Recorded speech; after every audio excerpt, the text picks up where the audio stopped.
De nuevo. Ay, Dios mío. Pánico en el ateo. ¿Cómo están ustedes? Por medio de nuestro programa por la ruta bíblica del Señor Jesucristo, les saluda con amor en el Señor, Julio Sierra Puerto. Antes de entrar al tema de fondo, en el que hablaremos sobre el pánico en el ateo, cuando toma conciencia de algunas verdades bíblicas, primero quisiéramos referirnos brevemente al mes de septiembre, que se ha constituido como el mes de la Biblia para nosotros los cristianos evangélicos, protestantes, reformados. Esta está constituida exclusivamente por los 66 libros que consideramos que fueron escritos por hombres de Dios bajo la inspiración divina del Espíritu Santo, y hoy, por la ruta bíblica, los llevará entonces al respecto por un camino breve, descriptivo y de reflexión basada en los evangelios o palabra de Dios ante un problema muy puntual. Partiremos diciendo que el liberalismo teológico presenta un claro ataque a la Biblia y pretende despojarla de su condición de palabra de Dios inspirada. Esto tiene sus raíces especialmente en Alemania, una de mi abuelo y bisabuelo paterno durante los siglos XVII y XIX, influenciado por la Ilustración y el romanticismo imperante en la época. En cuanto a la verdad de Dios, adoptando los dogmas bíblicos, a la primacía de la razón, o sea, la razón por sobre la inspiración, la razón humana sobre la autoridad inspirada del Espíritu Santo, para así adaptar el Evangelio al cristianismo a la época moderna antropocéntrica. Esto fue conocido como la alta crítica representante, bueno, esto fue conocido como la alta crítica alemana. Representantes de la teología liberal alemana fueron, y voy a nombrarlos, algunos están en alemán, a pesar de ser descendientes de alemán, tampoco o casi nada sé de alemán, pero sí podemos hacer un esfuerzo. Jan Struck, Johann Gottsched, Eichhorn, Friedrich Schleiermacher, perdón, Friedrich Schleiermacher, Ludwig Feuerbach y David Friedrich Strauss, por nombrar algunos, los más importantes. Estos aplicaron intencionalmente métodos humanos de crítica histórica y filológica a los textos bíblicos, y así niegan en la práctica la historicidad de Cristo, los prodigios y milagros efectuados por el propio Señor Jesucristo, como la transformación del agua en vino, la resurrección de Lázaro y otros milagros de los apóstoles bajo la autoridad y mandato primero de Cristo y del Espíritu Santo bajo la época apostólica. En la práctica, el liberalismo teológico ve heréticamente en la Biblia solo un libro de raíz literaria, utilizándolo como una fuente documental más, lo que quitaría su identidad de palabra de Dios e incluso dándole, de hecho, a los 66 libros inspirados de la Biblia un plano de igualdad documental a los textos apócrifos y de historia teológica, contradiciendo lo establecido en 2 de Timoteo 3, 16 y 17, que nos habla toda escritura es inspirada por Dios, y en 2 de Pedro 1, 21, que dice, los hombres hablaron de parte de Dios, siendo impulsados por el Espíritu Santo. O sea, no es un libro más.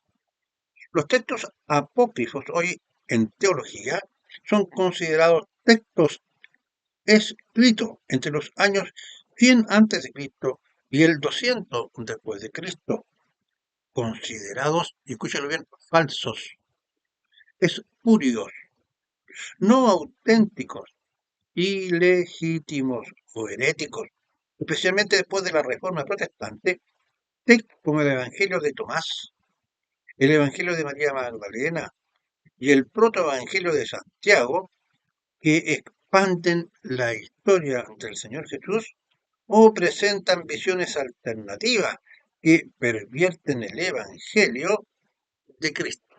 Es decir, no tienen ninguna concordancia con la Biblia o Evangelio.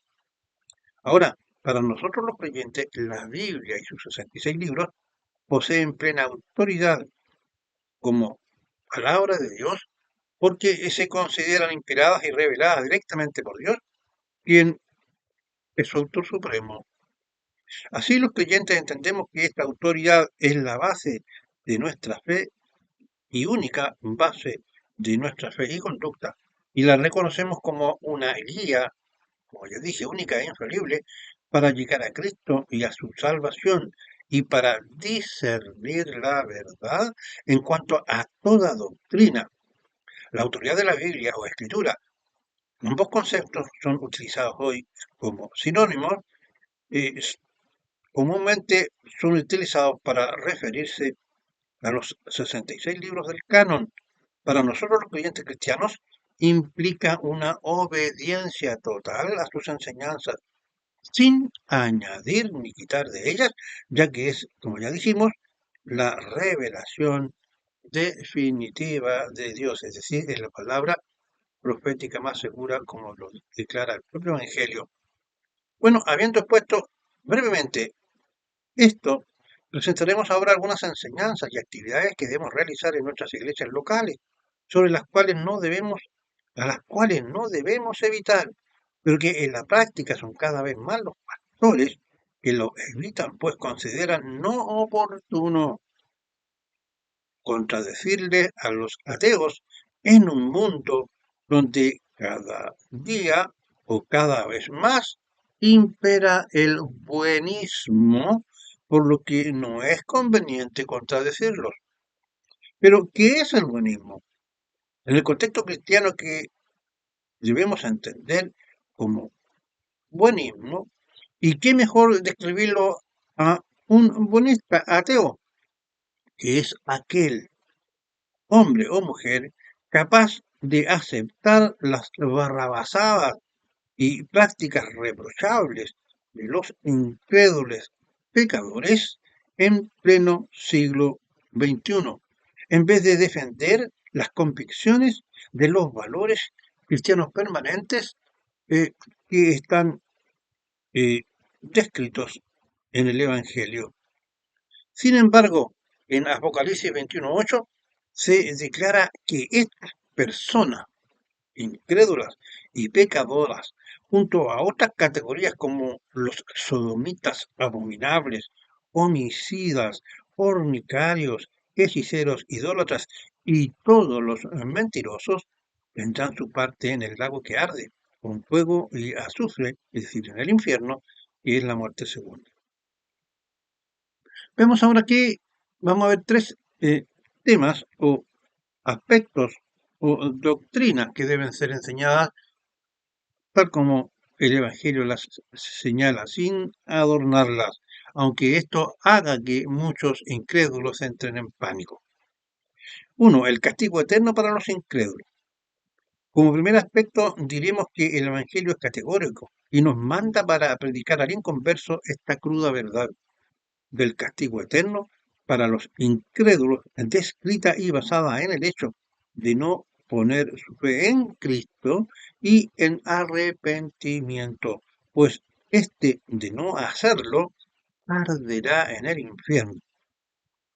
Esta verdad debemos presentarla sin temor, con todas sus consecuencias, pues de lo contrario ven en este llamado de salvación algo sin consecuencia y piensan, si no creo no me pasará nada, porque no me han dicho que me va a pasar algo.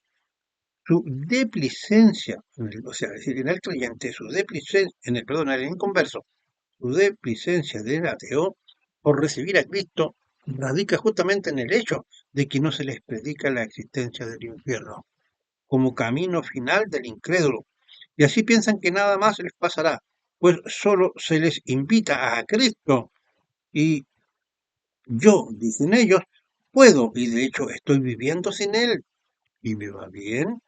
El problema cierto es que solo existen dos caminos después de nuestra muerte.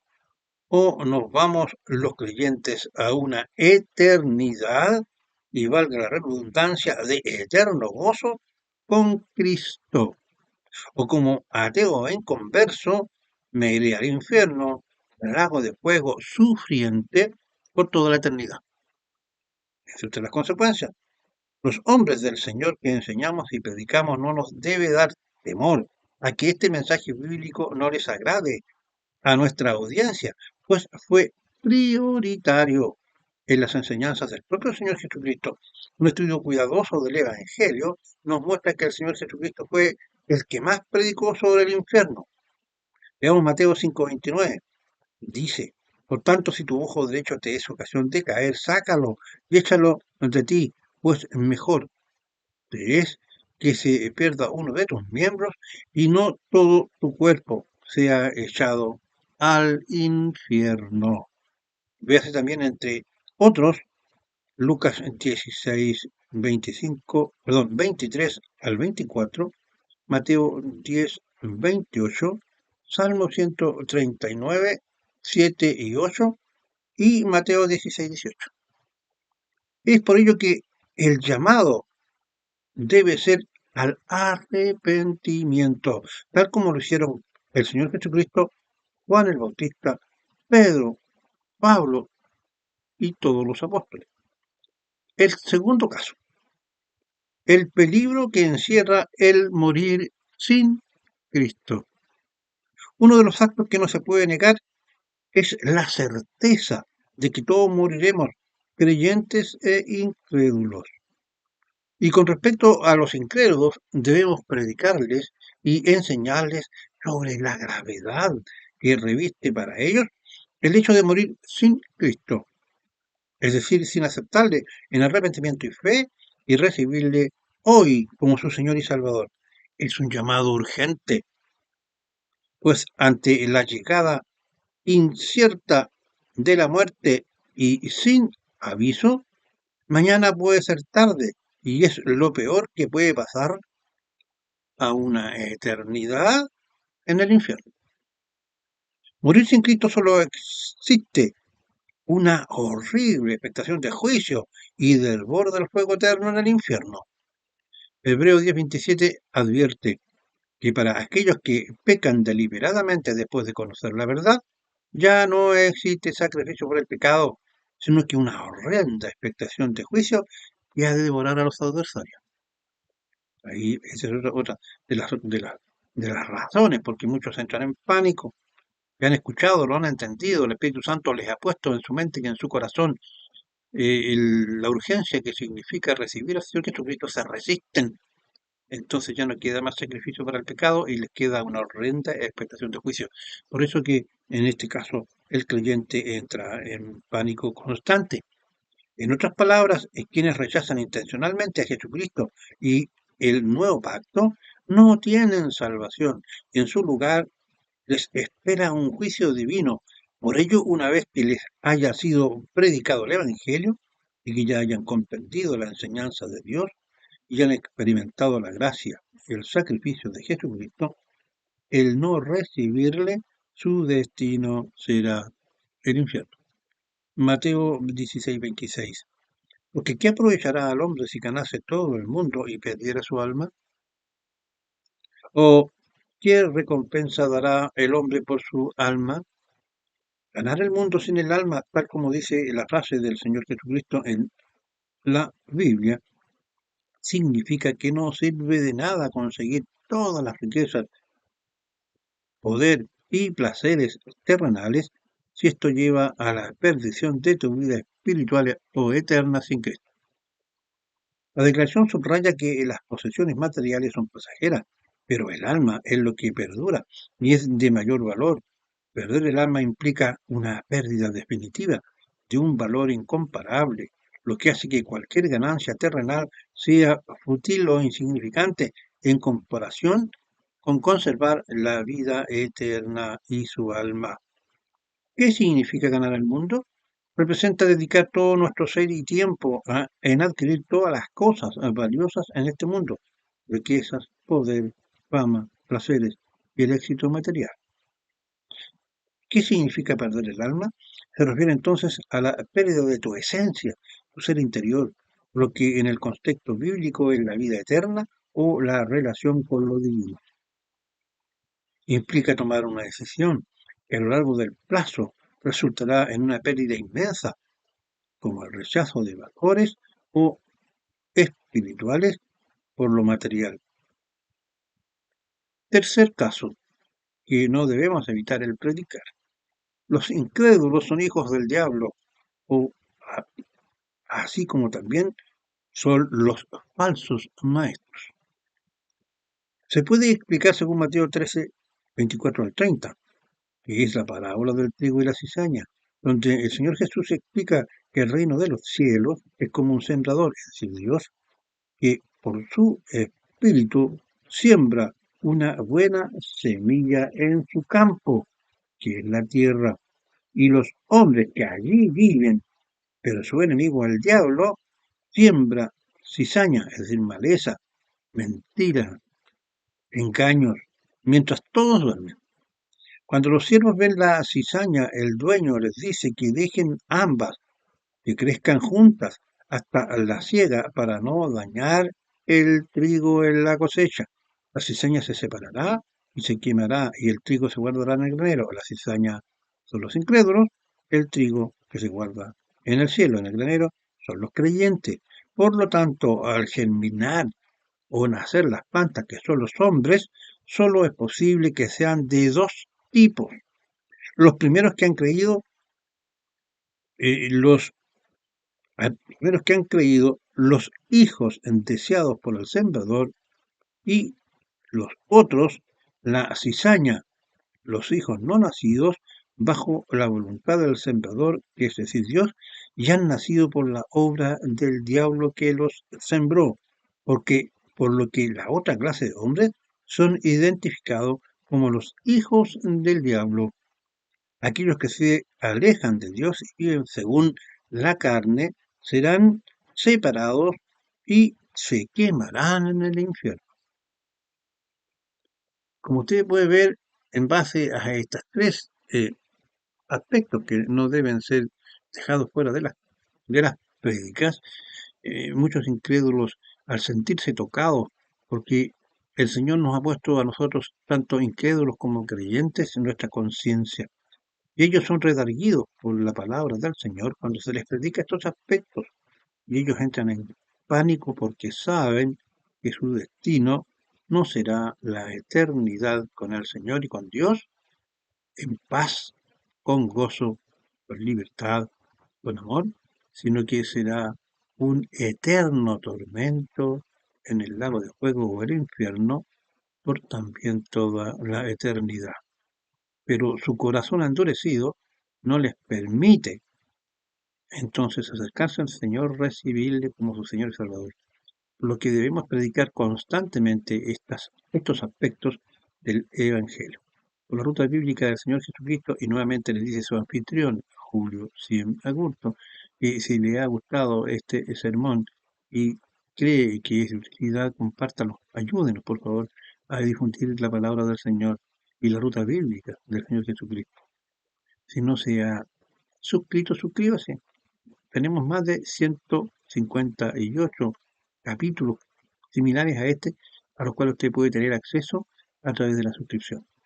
Que la paz del Padre y la del Señor Jesucristo sea por todos ustedes, y se despide una vez más su anfitrión Julio Simlaburto. Muchas gracias.